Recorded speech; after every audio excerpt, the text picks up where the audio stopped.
Hello friends, स्वागत है आप सभी का अपने यूट्यूब चैनल फ्यूचर पॉइंट में।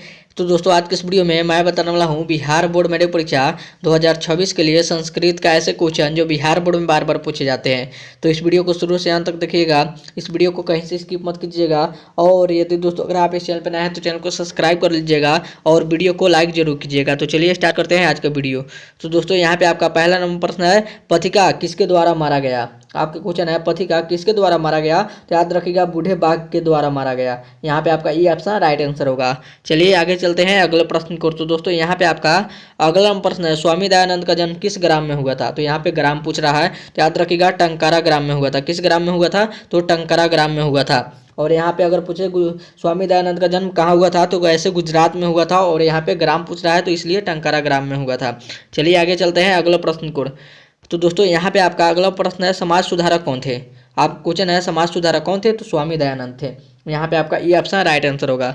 आगे बढ़ते हैं अगले प्रश्न को। तो दोस्तों, यहाँ पे आपका अगला नाम प्रश्न है, किसकी महिमा सर्वत्र गाई जाती है। तो याद रखिएगा, भारत की महिमा सर्वत्र गाई जाती है। यहाँ पे आपका बी ऑप्शन राइट आंसर होगा। चलिए आगे चलते हैं अगला प्रश्न को। तो दोस्तों, यहाँ पे आपका अगला प्रश्न है, यज्ञवल्क्य ने अपनी पत्नी को क्या शिक्षा दी। आपके क्वेश्चन है, यज्ञवल्क्य ने अपनी पत्नी को क्या शिक्षा दी। तो याद रखिएगा, आत्म तत्व का शिक्षा दी। किस चीज़ का शिक्षा दी, तो आत्म तत्व का शिक्षा दी। यहाँ पे आपका डी ऑप्शन राइट आंसर होगा। चलिए आगे चलते हैं अगला प्रश्न को। तो दोस्तों, यहाँ पे आपका अगला प्रश्न है, विजय किससे प्राप्त होता है। आपका क्वेश्चन है, विजय किससे प्राप्त होती है। तो याद रखिएगा, सत्य से प्राप्त होती है। यहाँ पे आपका डी ऑप्शन राइट आंसर होगा। कभी भी सच बोलने से प्राप्त होती है। आगे बढ़ते हैं अगले प्रश्न को। तो दोस्तों, यहाँ पे आपका अगला प्रश्न है, भारत की शोभा देखकर कौन प्रसन्न होता है। आपके क्वेश्चन है, भारत की शोभा देखकर कौन प्रसन्न होता है। तो याद रखिएगा, हमेशा ईश्वर प्रसन्न होता है। यहाँ पे आपका सी ऑप्शन राइट आंसर होगा।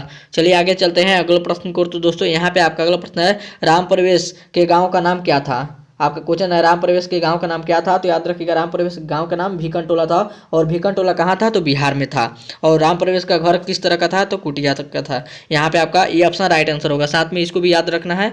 आगे बढ़ते हैं अगले प्रश्न को। तो दोस्तों, यहाँ पे आपका अगला प्रश्न है, स्वामी दयानंद का जन्म कहाँ हुआ था। तो याद रखिएगा, गुजरात में हुआ था। कहाँ पे हुआ था, गुजरात में हुआ था। आगे बढ़ते हैं अगले प्रश्न को। तो दोस्तों, यहाँ पे आपका अगला प्रश्न है, दानवीर कौन था। तो याद रखिएगा, दानवीर कौन था, इन्होंने बोल रहा था पूरे दुनिया को दान में देने के। यहाँ पे आपका डी ऑप्शन राइट आंसर होगा। आगे बढ़ते हैं अगले प्रश्न को। तो दोस्तों, यहाँ पे आपका अगला प्रश्न है, भारतीय संस्कृति का परिचय किससे होता है। आपका क्वेश्चन है, भारतीय संस्कृति का परिचय किससे होता है। तो याद रखिएगा, संस्कार से होता है। यहाँ पे आपका बी ऑप्शन राइट आंसर होगा। आगे बढ़ते हैं अगले प्रश्न को। तो दोस्तों, यहाँ पे आपका अगला प्रश्न है, विवाह एक संस्कार होता है। आपका क्वेश्चन है, विवाह एक संस्कार होता है। तो याद रखिएगा, पवित्र। यहाँ पे आपका B E option right answer होगा। आगे बढ़ते हैं अगले प्रश्न को। तो दोस्तों, यहाँ पे आपका अगला प्रश्न है, यह संसार किसके द्वारा अनुशासित है। आपका क्वेश्चन है, यह संसार किसके द्वारा अनुशासित है। तो याद रखिएगा, परमात्मा के द्वारा अनुशासित है। यहाँ पे आपका सी ऑप्शन राइट आंसर होगा। चलिए आगे चलते हैं अगले प्रश्न को। तो दोस्तों, यहाँ पे आपका अगला प्रश्न है, दुख का विषय क्या है। बताइए कमेंट करके, दुख का विषय क्या है। तो याद रखिएगा, सार्वभौमिक अशांति है। यहाँ पे आपका सी ऑप्शन राइट आंसर होगा। चलिए आगे चलते हैं अगले प्रश्न को। तो दोस्तों, यहाँ पे आपका अगला प्रश्न है, मानवता के विनाश का भय किससे है। आपका क्वेश्चन है, मानवता के विनाश का भय किससे है। तो याद रखिएगा, किससे है, तो अस्त्र से है। यहाँ पे आपका बी ऑप्शन राइट आंसर होगा। चलिए आगे चलते हैं अगले प्रश्न को। तो दोस्तों, यहाँ पे आपका अगला प्रश्न है, सूर्यपुत्र कौन था। आपके क्वेश्चन है, सूर्यपुत्र कौन था। तो याद रखिएगा, सूर्यपुत्र कर्ण था।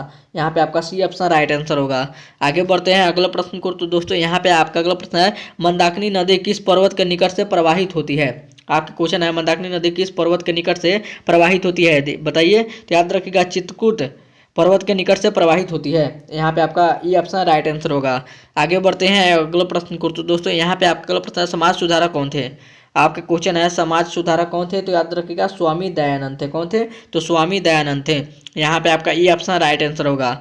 आगे बढ़ते हैं अगले प्रश्न को। तो दोस्तों, यहाँ पे आपका अगला प्रश्न है, क्षमा किसकी हत्या करता है। आपका क्वेश्चन है, क्षमा किसकी हत्या करता है। तो याद रखिएगा, क्रोध की हत्या करता है। यहाँ पे आपका डी ऑप्शन राइट आंसर होगा। चलिए अगले प्रश्न को चलते हैं। तो दोस्तों, यहाँ पे आपका अगला प्रश्न है, ऐसा कौन सा धन है जिससे संतुष्टि मिलती है। आपका क्वेश्चन है, कौन सा ऐसा धन है जिससे संतुष्टि मिलती है। तो याद रखिएगा, विद्या सबसे ऐसा धन है जो इससे संतुष्टि मिलती है। यहाँ पे आपका सी ऑप्शन राइट आंसर होगा। और ये था आपका वीडियो का लास्ट क्वेश्चन। अब वीडियो यहीं पे खत्म करते हैं। उम्मीद करते हैं यह वीडियो आप सभी को बहुत ही अच्छा लगा होगा। तो इस वीडियो में जाते जाते इस वीडियो को जरूर एक लाइक कर दीजिएगा। और चैनल पर नया है तो चैनल को सब्सक्राइब जरूर कीजिएगा। तब तक मिलते हैं अगले वीडियो में। तब तक bye bye, thank you for watching. मिलते हैं अगले वीडियो में।